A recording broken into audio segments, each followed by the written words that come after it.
I never thought I'd be telling this story, but here I am. My name is Sarah, and this is how my life turned upside down in the span of a single day. It was supposed to be perfect. Our first wedding anniversary. I remember waking up that morning, the soft September sunlight streaming through our bedroom curtains. Our small apartment in downtown Boston felt like a cocoon of warmth and love. I could hear Tom, my husband, humming in the shower, probably thinking I was still asleep. I smiled to myself, excited about the day ahead. I had taken half the day off from my job at the accounting firm to prepare a special dinner. As I got dressed for work, I couldn't help but feel a flutter of anticipation in my stomach. 1 year of marriage. It felt both like an eternity and the blink of an eye. The morning passed in a blur of spreadsheets and client calls. My mind kept wandering to the evening ahead. I had plans to make Tom's favorite meal, herb-crusted salmon with roasted vegetables. And of course, there was the bottle of Chateau Margaux we'd bought during our honeymoon in France. We'd promised to save it for our first anniversary, and the day had finally arrived. As soon as the clock struck noon, I was out the door, stopping by the local market to pick up fresh ingredients. The fishmonger, Mr. Callahan, wished me a happy anniversary when I told him about my plans. "You two make a lovely couple," he said with a warm smile. If only he knew what was coming. Back home, I set about preparing the meal.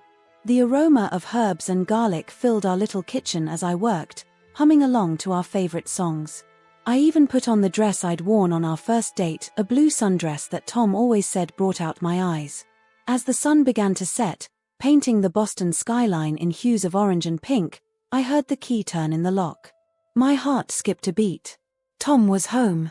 "Happy anniversary, darling," I called out, wiping my hands on a dish towel as I went to greet him. But the moment I saw his face, I knew something was wrong. There was a coldness in his eyes that I'd never seen before. He barely glanced at the beautifully set table or the candles I'd lit. "We need to talk," he said, his voice flat and emotionless. Confused and a little hurt, I followed him into our living room. The room where we'd spent countless evenings cuddled up on the sofa, talking about our dreams for the future. The room where he'd proposed to me, down on one knee with a ring that had belonged to his grandmother. Tom turned to face me, and the words he spoke next shattered my world into a million pieces. "You will give me your $7,000 salary every month," he said, his voice cold and calculating, "or I'll marry your rich sister." I stared at him, sure I must have misheard. This had to be some kind of sick joke, right? But the cruel smirk that curled his lips told me otherwise. This was no joke. This was a demand, a revelation of the man he truly was beneath the facade of love. "What are you talking about?" I managed to choke out, my voice barely above a whisper. "Tom, this isn't funny. Do I look like I'm joking?" he sneered. "Your sister Clarissa has always had a thing for me. And let's face it, she's got a lot more to offer than you do." I felt like I'd been punched in the gut. Clarissa, my glamorous older sister who worked as a successful real estate agent in New York. The sister I'd always felt overshadowed by, but never truly resented because, well, she was family. "You can't be serious," I said, anger beginning to replace the shock. "We're married, Tom. We made vows. What about love?" He laughed, a harsh, mocking sound that made me flinch. "Love? Wake up, Sarah. It's all about money in this world. And right now, you're not cutting it." I stood there, trembling, as the full weight of his betrayal crashed down on me. Every moment we'd shared, every promise we'd made, every dream we'd built together, it had all been a lie. "No," I said, my voice stronger now. "I won't give you my salary. And I won't let you manipulate me like this. If you want to leave, then leave. But don't you dare threaten me with my own sister." For a moment, surprise flashed across his face. He clearly hadn't expected me to stand up to him. But then his expression hardened, and what happened next is still a blur in my memory. He started yelling, calling me names I never thought I'd hear from the man who'd vowed to love and cherish me. I tried to reason with him, to understand what had brought this on, but he was beyond reason. Before I knew what was happening, he was grabbing my belongings and throwing them into the hallway. Clothes, books, pictures, our entire life together reduced to a pile of discarded items. "Tom, stop," I cried, trying to grab his arm. This is my home too. But he was stronger, fueled by a rage I couldn't comprehend. With one final shove, I found myself standing in the hallway, surrounded by my scattered possessions. And then, with a sickening finality, I heard the lock click into place. I stood there, stunned, unable to process what had just happened. The smell of the dinner I'd prepared wafted under the door, a cruel reminder of the celebration that should have been. Neighbors poked their heads out, drawn by the commotion. Mrs. Rodriguez from across the hall looked at me with pity. "Oh, honey," she said softly. "Come on, let's get you inside." But before I could respond, I heard Tom's voice through the door. He was on the phone, his tone sickeningly sweet. "Hey, Clarissa. It's Tom. Listen, something's happened with Sarah. Yeah, she's gone. I was wondering if you'd like to come over." My knees gave out, and I sank to the floor amidst my belongings. Mrs. Rodriguez helped me up and guided me to her apartment, murmuring words of comfort that I couldn't quite hear over the roaring in my ears. As I sat on her floral-patterned couch, clutching a cup of tea I didn't remember being handed, the reality of my situation slowly sank in. In the span of a single hour, I had lost my husband, my home, and apparently, my sister. The days that followed were a blur of pain and disbelief. I stayed with Mrs. Rodriguez, who insisted I take her spare room until I figured things out. I called in sick to work, unable to face the world outside. I tried reaching out to my family, desperate for support. But their responses left me feeling even more alone. My mother's voice was carefully neutral when she said, "Clarissa is a good match for him. Maybe it's for the best." My father added with a sigh, "He deserves someone who can support him better." Their words replayed in my mind like a broken record, each repetition chipping away at my self-worth. How could they so easily dismiss my pain? How could they justify this betrayal? As the shock began to wear off, anger took its place. Anger at Tom for his cruelty, at Clarissa for her betrayal, at my parents for their callousness. But most of all, anger at myself for not seeing the signs, for believing in a love that had apparently never existed. A week after that fateful day, I forced myself to return to work. The routine helped, giving me something to focus on other than the wreckage of my personal life. My co-workers were kind, if a bit awkward, clearly unsure how to treat me in the wake of my sudden separation. Every evening, I'd walk past his building on my way to Mrs. Rodriguez's apartment. And every time, my heart would clench at the sight of Clarissa's car parked outside. She had moved in barely days after I'd been thrown out, slipping seamlessly into the life I'd built. As I lay in bed each night, staring at the unfamiliar ceiling, I wondered how I'd missed the signs. Had there been clues I'd overlooked, blinded by love and trust? Or had Tom simply been that good at hiding his true nature? 1 month into my new, unwanted reality, I made a decision. I wouldn't let them break me. I might have lost my husband, my sister, and the support of my parents, but I hadn't lost myself. It was time to start rebuilding, one piece at a time. Little did I know, life had one more curveball to throw my way. But this time, I'd be ready for it. The days following Tom's betrayal blurred into weeks, each one feeling longer and more isolating than the last. I'd always prided myself on being independent, but I never realized how much I relied on the support of others until it was abruptly taken away. Mrs. Rodriguez's spare room became my sanctuary, a place where I could retreat from the world that suddenly seemed so hostile. She was kind, always ready with a cup of tea or a sympathetic ear, but she was a near stranger. Her comfort, while appreciated, couldn't fill the void left by those I'd thought would always have my back. I tried to maintain some semblance of normalcy. Each morning, I'd force myself out of bed, go through the motions of getting ready for work, and make the commute to the accounting firm. The familiar routine should have been comforting, but instead, it felt like I was play-acting in a life that no longer belonged to me. My co-workers treaded carefully around me, their awkward smiles and overly cheerful greetings a constant reminder that news of my situation had spread. I caught whispers in the break room, conversations that would abruptly halt when I entered. It was clear I had become the office gossip, the cautionary tale of love gone wrong. Mark, my cubicle neighbor who I'd always considered a friend, seemed particularly uncomfortable. He'd avoid eye contact, mumbling quick hellos before burying himself in his computer screen. One day, unable to bear the tension any longer, I confronted him. "Mark, what's going on? Why are you acting like this?" He fidgeted with his pen, eyes darting around before finally meeting mine. "I'm sorry, Sarah. It's just. Tom came by the office last week. He said some things. I don't know what to believe." My heart sank. Of course, Tom had gotten here first, spinning whatever tale suited him best. "What did he say?" I asked, dreading the answer. Mark shrugged, clearly wishing he could be anywhere else. "Just that you'd had a breakdown, that you'd become unstable. He seemed really worried about you." I felt like I'd been slapped. Tom hadn't just taken my home and my sister, he was now trying to destroy my professional reputation too. I opened my mouth to defend myself, to tell Mark the truth, but the words stuck in my throat. Would he even believe me? Or would trying to explain just make me seem more unstable? In the end, I just nodded and returned to my desk, feeling the weight of unshed tears behind my eyes. It was a stark reminder that in the wake of betrayal, silence could be just as damaging as lies. The real gut punch came when I finally worked up the courage to call my parents again. I'd been avoiding it, clinging to the hope that maybe they'd reach out first, that they'd realize how much I needed their support. But as days turned into weeks with no word from them, I knew I had to make the first move.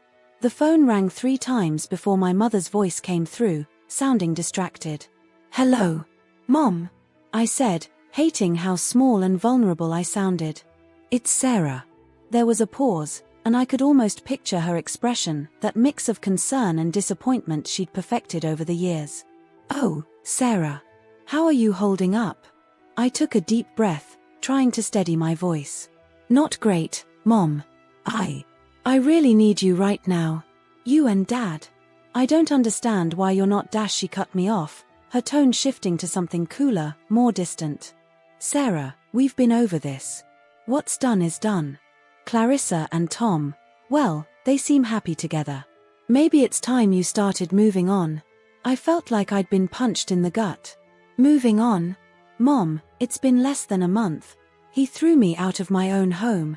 How can you dash now, Sarah?" My father's voice suddenly joined in, and I realized I was on speakerphone. "Let's not be dramatic. These things happen. Tom's a good man, and he deserves someone who can support him properly. You know your job has always been, well, let's say less ambitious than it could be." I couldn't believe what I was hearing. My own parents, the people who were supposed to love me unconditionally, were essentially telling me I deserved to be betrayed and discarded because my salary wasn't high enough. "I can't believe this," I whispered, tears now flowing freely down my cheeks. "How can you take their side? I'm your daughter." There was a heavy sigh from the other end of the line. "Of course you're our daughter, Sarah. We love you. But love isn't always enough, is it? Sometimes, practical considerations have to come first. Clarissa can give Tom the kind of life you never could. It's for the best, dear. You'll see that eventually." I hung up without another word, my hands shaking so badly I almost dropped the phone. The conversation replayed in my mind, each word cutting deeper than the last. It wasn't just that they were siding with Tom and Clarissa, it was the casual way they dismissed my pain, as if my feelings were an inconvenience to be brushed aside. That night, I cried myself to sleep, feeling more alone than I ever had in my life. The next morning, I woke up with a determination born of desperation. If no one else was going to be in my corner, then I'd have to be there for myself. I threw myself into work with a fervor that surprised even me. I volunteered for extra projects, stayed late at the office, anything to keep my mind occupied and away from the thoughts that threatened to drown me when I was idle. My boss, Mr. Johnson, noticed the change. "Sarah," he called me into his office one evening as I was preparing to burn the midnight oil yet again. "Is everything all right?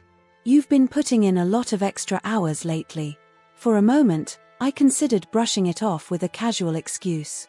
But something in his concerned gaze made me pause. "Not really, Mr. Johnson," I admitted. "I'm going through a tough time personally, and work, well, it helps me focus on something else." He nodded, his expression softening. "I see. I've noticed some tension in the office. If there's anything you need to talk about. I hesitated, then decided to take the leap. In a rush, I told him everything: Tom's betrayal, Clarissa moving in, my parents' reaction, the rumors Tom had been spreading. By the time I finished, I was fighting back tears again. Mr. Johnson listened without interrupting, his face a mix of shock and sympathy. When I was done, he leaned back in his chair with a sigh. Sarah, I had no idea. I'm so sorry you're going through this. And I want you to know that your position here is secure. Whatever Tom may have said, your work speaks for itself. His words were like a lifeline thrown to a drowning person. For the first time in weeks, I felt a glimmer of hope. Someone believed me. Someone was on my side. Thank you, I managed to say, my voice thick with emotion. Mr. Johnson smiled kindly. Take care of yourself, Sarah. You're stronger than you know. As I left his office, I felt a small weight lift from my shoulders. It wasn't much, but it was a start. A reminder that not everyone in the world was against me. The weeks continued to pass, and slowly, almost imperceptibly, things began to change. The whispers at work died down. Mark and a few others started to warm up to me again, perhaps realizing that Tom's version of events didn't quite add up. I still avoided my usual route home, unable to bear the sight of the apartment building where Clarissa's car was now a permanent fixture. But the pain, while still present, began to dull around the edges. One Saturday afternoon, as I was doing laundry in Mrs. Rodriguez's building, I ran into Jenny, an old college friend I hadn't seen in years. Her eyes widened in recognition, and before I knew it, we were sitting in a nearby cafe, catching up over coffee. When she asked about Tom, I found myself telling her everything. I braced myself for the judgment, the awkward sympathy I'd grown accustomed to. But Jenny surprised me. What a jerk, she said flatly, her eyes flashing with anger. And your family? They should be ashamed of themselves. You deserve so much better, Sarah. I felt tears prick my eyes, but for once, they weren't tears of sadness. It was relief, pure and simple, at finally being heard and validated. Jenny reached across the table and squeezed my hand. Listen, I know it doesn't feel like it now, but you're going to get through this. And when you do, you're going to be so much stronger for it. As I walked home that evening, Jenny's words echoed in my mind. For the first time since that fateful day, I felt a spark of something that felt dangerously like hope. The road ahead was still long and uncertain, but maybe, just maybe, I wasn't as alone as I'd thought. Little did I know, life was about to throw me another curveball, one that would test my newfound resilience in ways I never could have imagined. It had been exactly 1 month since my world had turned upside down. 1 month since Tom had thrown me out of our home, 1 month since I'd lost not just my husband, but my sister and the support of my parents too. In that time, I'd settled into a routine of sorts. Wake up, go to work, stay late at the office, come back to Mrs. Rodriguez's spare room, repeat. It wasn't much of a life, but it was all I could manage for now. That particular evening, I was working late again. The office was quiet, most of my colleagues having left hours ago. I found comfort in the soft hum of my computer and the rhythmic tapping of my fingers on the keyboard. Here, surrounded by spreadsheets and financial reports, I could almost forget the mess my personal life had become. It was nearing 9 p.m. when my phone buzzed on my desk. I glanced at it, more out of habit than interest these days. The only calls I got were from telemarketers or Mrs. Rodriguez checking if I wanted her to save me some dinner. But the name flashing on the screen made my heart stop. Tom. For a moment, I just stared at the phone, watching it vibrate against the polished surface of my desk. A part of me wanted to ignore it, to let it go to voicemail and pretend I'd never seen it. But a larger part, the part that still ached with questions and confusion, made me reach for it. My finger hovered over the screen. What could he possibly want? Was this some kind of cruel joke? Or worse, was he calling to ask for the divorce papers to be finalized so he could marry Clarissa? The phone kept buzzing, insistent. Before I could overthink it any further, I swiped to answer. What do you want? I said, my voice coming out sharper than I'd intended. There was a moment of silence, and then Tom's voice came through, but it wasn't the cold, calculating tone I'd come to expect. He sounded different. Panicked. Desperate. Sarah, he said, his voice trembling. I need your help. I almost laughed. After everything he'd done, after throwing me out and replacing me with my own sister, he had the audacity to ask for my help. You've got to be kidding me, I said flatly. Why would I help you? Please, he begged, and the desperation in his voice gave me pause. I made a mistake. A huge mistake. Clarissa, she's not who I thought she was. Something's wrong. I don't know what to do. I listened as he rambled on, his words tumbling over each other in a jumbled mess. I caught phrases about legal trouble, financial disasters, and something about Clarissa's ex-fiancé showing up out of nowhere. None of it made sense. Tom, I cut in, trying to make sense of his babbling. Slow down. What are you talking about? He took a shaky breath. It's all falling apart, Sarah. Everything. Clarissa, she's been lying to me. To everyone.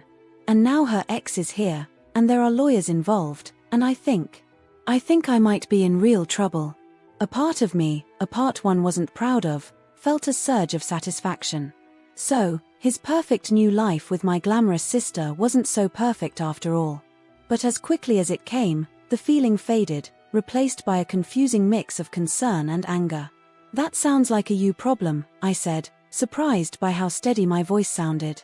Why are you calling me? There was a pause, and when Tom spoke again, his voice cracked with a vulnerability I had never heard before. Because I have no one else to call, he admitted. Your parents won't answer my calls. My friends, well, they're not really my friends anymore. You're the only person I could think of who might actually listen. I closed my eyes, feeling a headache building behind my temples. This was too much. A month ago, I would have done anything to help Tom. I would have dropped everything, rushed to his side, done whatever it took to fix things. But now, I wasn't sure I even knew who he was anymore. I can't help you, Tom, I said finally. Whatever's going on with you and Clarissa, it's not my problem.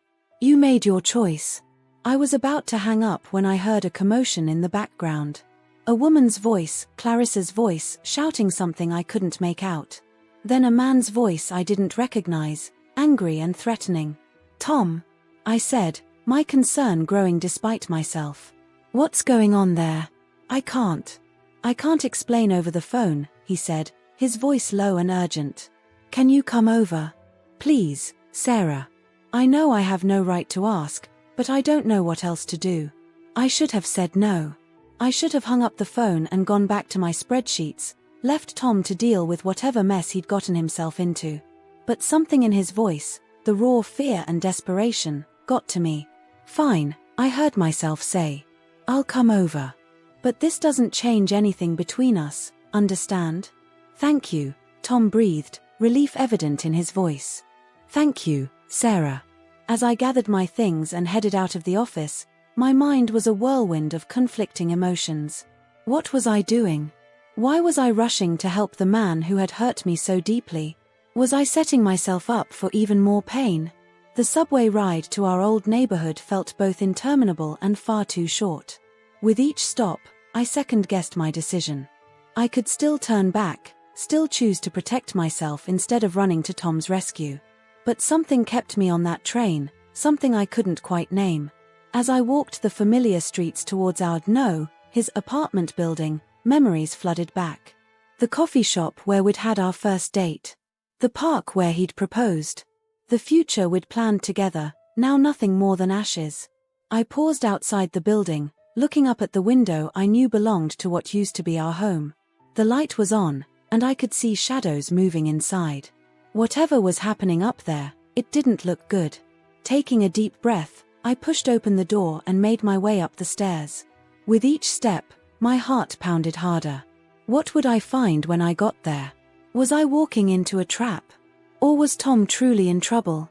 I reached the door, the same door Tom had slammed in my face a month ago, and raised my hand to knock. But before I could, the door flew open. Tom stood there, his hair disheveled, his eyes wild. Behind him, I could see Clarissa pacing the living room, her face flushed with anger. And there, sitting on what used to be our couch, was a man I'd never seen before, his expression a mix of fury and triumph. Sarah, Tom said, relief washing over his face. "You came." I stepped into the apartment, feeling like I was entering a war zone. The place I had once called home now felt alien and hostile. "All right," I said, looking between Tom, Clarissa, and the stranger. "Someone better start explaining what's going on here." As I stood there, waiting for answers, I couldn't shake the feeling that I had just stepped into something far more complicated and dangerous than I could have imagined. But there was no turning back now. Whatever was happening, I was involved whether I liked it or not. Little did I know, the revelations that were about to unfold would not only change my perspective on Tom and Clarissa but would force me to confront truths about myself I had long ignored. The next few hours would test my strength, my values, and my ability to forgive in ways I never thought possible. As Clarissa's eyes met mine, filled with a mix of defiance and fear, I steeled myself for what was to come. This was going to be a long night, and by the end of it, I had a feeling nothing would ever be the same again. As I stepped into what used to be my home, the air felt thick with tension. The apartment, once a haven of warmth and love, now seemed cold and unfamiliar. Papers were strewn across the coffee table, empty wine glasses littered the kitchen counter, and the faint smell of cigarette smoke hung in the air, a habit neither Tom nor I had ever indulged in. "Start talking," I said, my voice steadier than I felt. "What's going on here?" Tom ran a hand through his disheveled hair, his eyes darting between me, Clarissa, and the stranger on the couch. "Sarah, this is complicated." Clarissa let out a harsh laugh. "Complicated? That's what you're going with, Tom? Why don't you tell her the truth for once in your miserable life?" The stranger on the couch leaned forward, his steely gaze fixed on Tom. "Yes, Tom," he said, his voice dripping with sarcasm. "Why don't you explain to your ex-wife how you tried to con me out of my life savings?" I felt my head spin. Con? Life savings? What had Tom gotten himself into? "I think you all need to start from the beginning," I said, sinking into an armchair. "And I mean the very beginning." Over the next hour, a sordid tale unfolded, one of greed, deception, and betrayal that went far beyond what I had imagined. Tom, it turned out, had been living a double life for years. Behind his facade of a devoted husband and successful businessman, he'd been running a series of investment scams, using his charm and connections to lure in unsuspecting victims. "I never meant for it to go this far," Tom said, his voice barely above a whisper. "It started small, just a few white lies to attract investors. But then it snowballed, and I couldn't stop." Clarissa, pacing the room like a caged tiger, jumped in. "And that's where I came in," she said bitterly. "Tom approached me months ago with a business opportunity. He said he needed a partner with connections, someone who could bring in high-value investors. He promised me a fortune. I felt like I'd been punched in the gut. So, all of this, throwing me out, you two getting together, it was all about money." Tom at least had the decency to look ashamed. "Not at first," he said. "But when things started to unravel, I panicked. I thought if I could get access to your salary, it might buy me some time to fix things." The stranger on the couch, who introduced himself as Michael, Clarissa's ex-fiancé, snorted derisively. "Fix things? You mean find new victims to pay off the old ones?" I turned to Clarissa, a question burning in my throat. "And you went along with this? Betrayed your own sister for a con man?" For the first time, Clarissa's confident demeanor cracked. "I didn't know the full extent of it at first," she said, her voice small. "By the time I realized how deep Tom was in, I was already implicated. I thought I could fix it. By moving in with him? By destroying my marriage?" The hurt and anger I'd been suppressing for weeks came rushing to the surface. Clarissa's eyes met mine, filled with a mix of defiance and regret. "I told myself it was to protect you," she said. "That if I could keep Tom in check, keep the scam from falling apart, you'd be safe. But I was kidding myself. The truth is, I was in too deep, and I was scared." As the full picture emerged, I felt like I was drowning in a sea of lies and betrayal. Tom had been using both Clarissa and me, playing us against each other while he desperately tried to keep his house of cards from collapsing. And now, with Michael's arrival, it all came crashing down. "I tracked the money," Michael explained, his voice hard. "When I realized Clarissa was involved, I knew I had to confront them. But I never expected this. He gestured at the chaos around us. I turned to Tom, really looking at him for the first time since I'd arrived.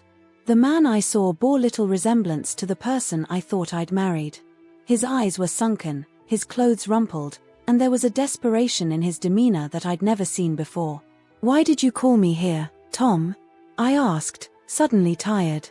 "What did you think I could do?" Tom's shoulders slumped. "I don't know," he admitted.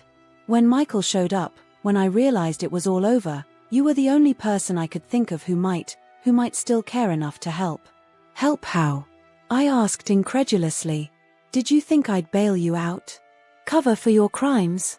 "I think," Michael interjected, "he was hoping you might convince me not to go to the authorities." A heavy silence fell over the room. The magnitude of what Tom and Clarissa had done, the lives they'd potentially ruined, the trust they'd betrayed, it was almost too much to comprehend. "You know I can't do that," I said quietly. "Even if I wanted to, which I don't, I can't be part of this." Clarissa let out a sob, sinking onto the couch. "What are we going to do?" she whispered. For a moment, I felt a flicker of pity.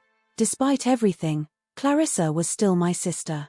But then I remembered the pain of the past month, the betrayal, the loneliness, the struggle to rebuild my life, and the pity faded. "You're going to face the consequences of your actions," I said firmly. "Both of you." Tom looked at me pleadingly. "Sarah, please. I know I hurt you, but I held up a hand, cutting him off. "No, Tom. You don't get to play the victim here. You made your choices. You lied, you cheated, you used people, including me and my sister. Whatever happens now, you brought it on yourself."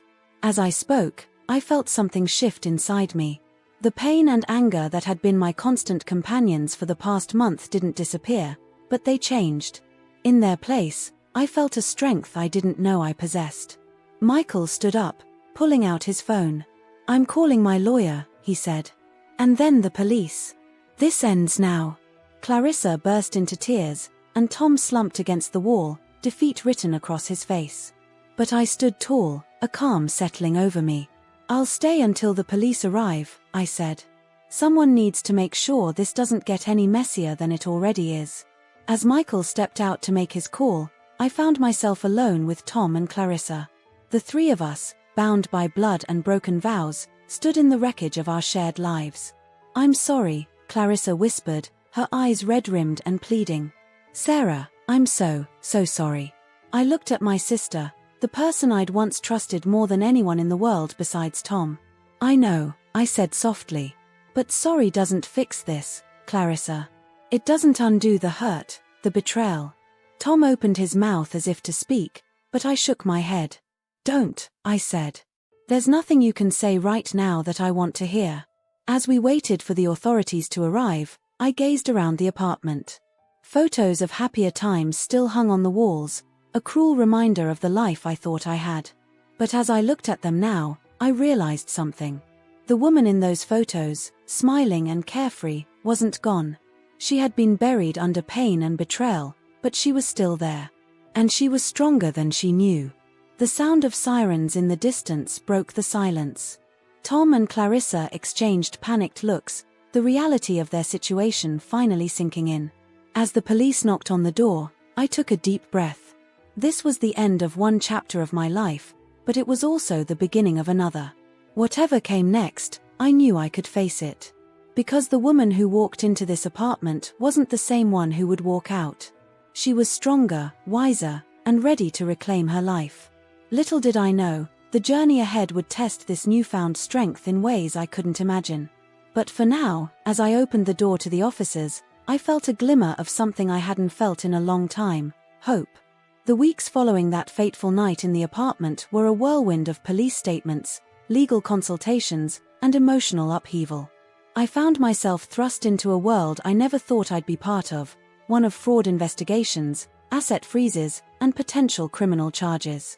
But amidst the chaos, I felt a strange sense of calm. The truth was out, and with it came a bizarre kind of freedom. I remember sitting in the police station the day after the confrontation, giving my statement for what felt like the 100th time. Detective Johnson, a kind-faced woman with sharp eyes, looked at me with a mix of sympathy and admiration.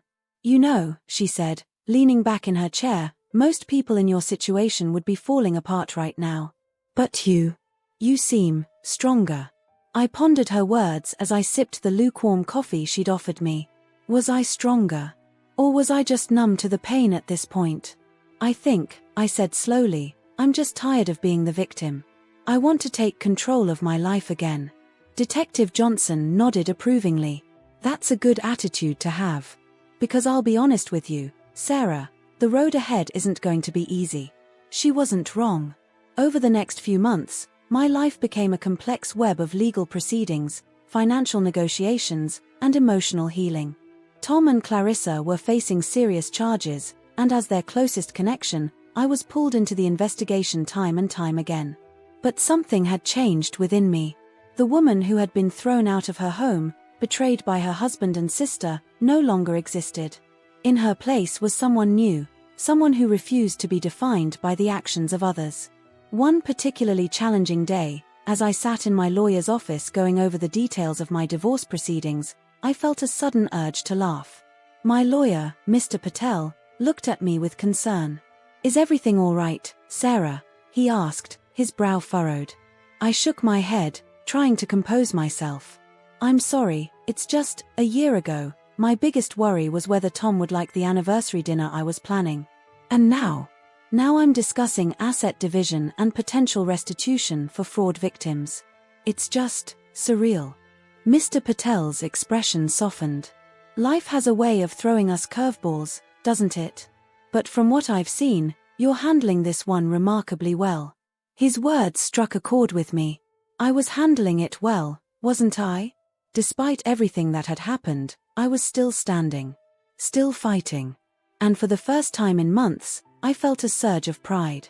That evening, as I walked back to Mrs. Rodriguez's apartment, which I was finally starting to think of as home, I made a decision. It was time to stop merely surviving and start living again.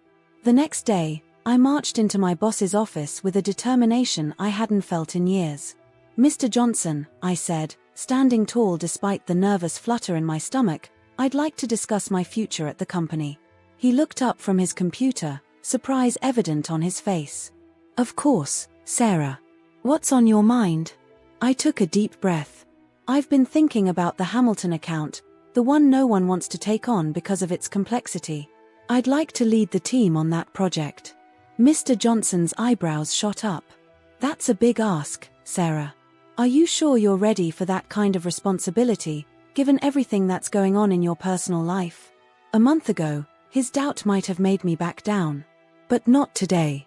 "With all due respect, sir, I think my personal life has prepared me for exactly this kind of challenge. I've faced complexity, I've navigated difficult situations, and I've come out stronger. I'm ready for this." He studied me for a long moment, then slowly nodded. "All right, Sarah. The project is yours. Don't make me regret this decision." As I left his office, I felt a weight lift off my shoulders. For too long, I'd let others define my worth, Tom with his betrayal, my parents with their disappointment, even my colleagues with their pitying looks. But no more. I was taking charge of my narrative. The Hamilton account was just the beginning. Over the next few months, I threw myself into my work with a passion I'd forgotten I possessed. Late nights poring over spreadsheets, early mornings strategizing with my team, it was exhausting, but exhilarating. And it wasn't just my professional life that was changing.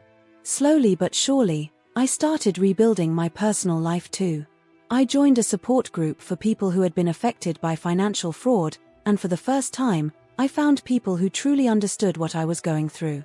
It was at one of these meetings that I met Elena, a vibrant woman in her 50s who had lost her life savings to a scam similar to Tom's.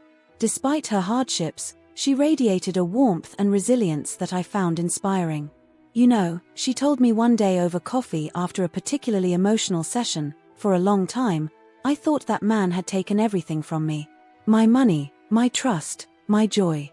But then I realized, the only person who could really take those things away was me. And I refused to give him that power." Her words stayed with me, becoming a mantra of sorts as I navigated the choppy waters of my new life. Yes, Tom and Clarissa had betrayed me. Yes, my parents had disappointed me. But I was the one who got to decide what that meant for my future.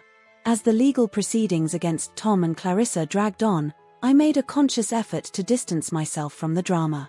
I gave my statements when required, attended the necessary hearings, but I refused to let their actions consume my life any longer. Instead, I focused on rebuilding. I started therapy, working through the trauma and trust issues that had taken root. I reconnected with old friends I had neglected during my marriage, surprised and touched by how many of them welcomed me back with open arms. One sunny Saturday, almost 6 months after that night in the apartment, I stood in front of a mirror in a small boutique, trying on dresses for a company gala. As I smoothed down the fabric of a sleek black number, I caught sight of my reflection and paused. The woman staring back at me was different from the one I remembered. She stood taller, her eyes clearer and more confident. There was a strength in her posture that hadn't been there before, a quiet assurance that radiated from within. For the first time in what felt like forever, I smiled at my reflection, a genuine, heartfelt smile that reached my eyes. "You look beautiful," the saleswoman said, approaching with a necklace. "This would go perfectly with that dress." I tried on the necklace, a delicate silver piece with a small phoenix pendant. As I fastened the clasp, I felt a sense of rightness settle over me. "It's perfect," I said, my voice firm. "I'll take them both." As I left the store, my purchases tucked under my arm, I felt a sense of excitement I hadn't experienced in years. The future, which had once seemed so bleak and uncertain, now stretched before me full of possibilities. Yes, there were still challenges ahead. The divorce proceedings were ongoing, and there were days when the weight of everything that had happened threatened to overwhelm me. But I was no longer afraid of those challenges. Like the phoenix on my new necklace, I had risen from the ashes of my old life, stronger and more resilient than ever before. As I walked home, the sun warm on my face and a spring in my step, I realized something profound. The betrayal that I had thought would break me had instead become the catalyst for my rebirth. And for that, in a strange way, I was grateful. The road ahead was still long, and I knew there would be more obstacles to overcome. But for the first time in a long time, I was excited to see where that road would lead. Because the woman walking it wasn't just surviving anymore, she was thriving. 1 year. It had been 1 full year since that fateful night when my world had crumbled around me. As I stood on the balcony of my new apartment, watching the sun rise over the Boston skyline, I couldn't help but marvel at how much had changed. The cool morning air nipped at my skin as I sipped my coffee, a blend I'd discovered during a solo weekend trip to Vermont a few months back. These quiet moments of solitude, once dreaded, had become a cherished part of my routine. They gave me time to reflect, to appreciate, and to plan. My phone buzzed on the table behind me, a reminder of my 9 a.m. meeting. But unlike a year ago, the thought of work filled me with excitement rather than dread. The Hamilton account, which I'd taken on in a moment of determined defiance, had turned out to be a turning point in my career. As I got ready for work, I caught sight of the framed certificate on my bedside table, Employee of the Year. Mr. Johnson had presented it to me at the company gala 3 months ago, his eyes twinkling with pride. "You've outdone yourself, Sarah," he'd said. "You're an inspiration to the whole team." The memory brought a smile to my face as I smoothed down my blouse and grabbed my briefcase. Gone were the days of trying to blend into the background. Today, like every day now, I was ready to make my presence known. The office was already buzzing when I arrived. As I made my way to my new corner office, another perk of my recent promotion, I was greeted by warm smiles and friendly nods. It still amazed me how much my relationships with my colleagues had changed. Where once there had been awkward silences and pitying glances, there was now respect and camaraderie. "Morning, boss," chirped Jess, my new assistant, as she handed me a stack of files. "You've got the team meeting at 9, lunch with the CFO at 12, and oh, your lawyer called. He said the final paperwork is ready for your signature." I paused at that last bit of news. The final paperwork. The last step in legally severing all ties with my past life. I'd known it was coming, but the reality of it still gave me a moment's pause. Thanks, Jess, I said, shaking off the momentary melancholy. Can you schedule me some time this afternoon to go to the lawyer's office? The morning flew by in a whirlwind of meetings and decisions. As I guided my team through our latest project, I caught a glimpse of my reflection in the conference room window. The woman looking back at me exuded a confidence that still sometimes took me by surprise. Her eyes were clear and focused, her posture straight and assured. She looked happy. Lunch with the CFO was another reminder of how far I'd come. As we discussed the company's future plans and my role in them, I felt a surge of pride. I was no longer just a cog in the machine, I was helping to steer the ship. You know, Sarah, the CFO said as we were wrapping up, when Johnson first told me about promoting you, I was skeptical. Given everything you'd been through, well, I wasn't sure you'd be up for the challenge. I tensed slightly, waiting for the other shoe to drop. He smiled warmly. I'm glad to say you've proven me completely wrong. The way you've handled yourself, both professionally and personally, is nothing short of remarkable. His words stayed with me as I made my way to my lawyer's office that afternoon. The busy streets of Boston rushed by outside the cab window, but my mind was elsewhere, reflecting on the journey that had brought me to this point. Mr. Patel greeted me with a warm handshake as I entered his office. Sarah, good to see you. Are you ready to put this all behind you? I nodded, taking a seat across from him. As ready as I'll ever be. He slid a document across the desk towards me. This is it. Once you sign this, your divorce will be final. All assets have been divided as per the agreement, and with the restitution from Tom's assets, we've managed to recoup a significant portion of what was lost. I picked up the pen, its weight suddenly seeming much greater than it should. This was it, the final step in closing this chapter of my life. I thought back to the woman I had been a year ago, broken and lost. She felt like a stranger now. Before you sign, Mr. Patel said gently, I want to make sure you're absolutely certain. There's no going back after this. I met his gaze steadily. I'm sure. It's time to move forward. With a deep breath, I signed my name on the dotted line. As I set the pen down, I felt a weight lift off my shoulders, one I hadn't even realized I was still carrying. Congratulations, Sarah, Mr. Patel said, his voice warm. You're officially divorced. As I left his office and stepped out onto the bustling street, I felt a curious mix of emotions. There was relief, certainly, and a sense of closure. But there was also a twinge of sadness for the dreams and plans that would never come to fruition. And underneath it all, a bubbling excitement for the future that now lay wide open before me. I decided to walk home, using the time to process everything. As I passed by familiar landmarks, the park where Tom had proposed, the restaurant where we'd celebrated our engagement, I was surprised to find that they no longer held the power to hurt me. They were just places now, nothing more. My phone buzzed in my pocket. It was Elena, my friend from the support group. Hey stranger, her text read. We still on for dinner tonight? The group's dying to hear about your big promotion. I smiled, quickly typing back a confirmation. The support group had become like a second family to me over the past year. They'd seen me at my lowest and cheered me on as I'd rebuilt my life. Tonight's dinner was a celebration of how far we'd all come. As I approached my apartment building, I saw Mrs. Rodriguez watering the flowers outside. She waved as I got closer. Sarah, dear, how did it go today? I smiled, touched by her concern. Even though I'd moved out months ago, she still checked in on me regularly. It's done, I said. The divorce is final. She pulled me into a warm hug. Oh, honey, how are you feeling? I thought about it for a moment. I feel free, I said, realizing the truth of it as I spoke. Like I can finally start writing the next chapter of my life. Mrs. Rodriguez beamed at me. I'm so proud of you, Sarah. You've come so far. As I rode the elevator up to my apartment, I thought about her words. I had come far, hadn't I?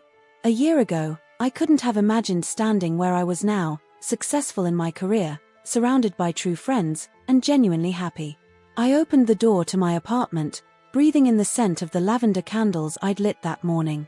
This space, filled with furniture and decorations I'd chosen myself, was a testament to my new independence. As I got ready for dinner with my friends, I caught sight of the phoenix necklace I'd bought all those months ago. I fastened it around my neck, the cool metal a reminder of how I'd risen from the ashes of my old life. My phone buzzed again, an email notification this time. I almost ignored it, but something made me check. It was from an address I didn't recognize. As I read the contents, my breath caught in my throat. Dear Ms. Thompson, we are pleased to inform you that your application for the Executive MBA program at Harvard Business School has been accepted. I stared at the screen, hardly daring to believe it. The application had been a spur-of-the-moment decision, a way of proving to myself that I could dream big again. And now, laughter bubbled up from deep within me, spilling out into the quiet of my apartment. This was it, the start of something new, something entirely my own. As I grabbed my keys and headed out to meet my friends, I felt a sense of excitement I hadn't experienced in years. The future, which had once seemed so bleak and uncertain, now stretched before me full of endless possibilities.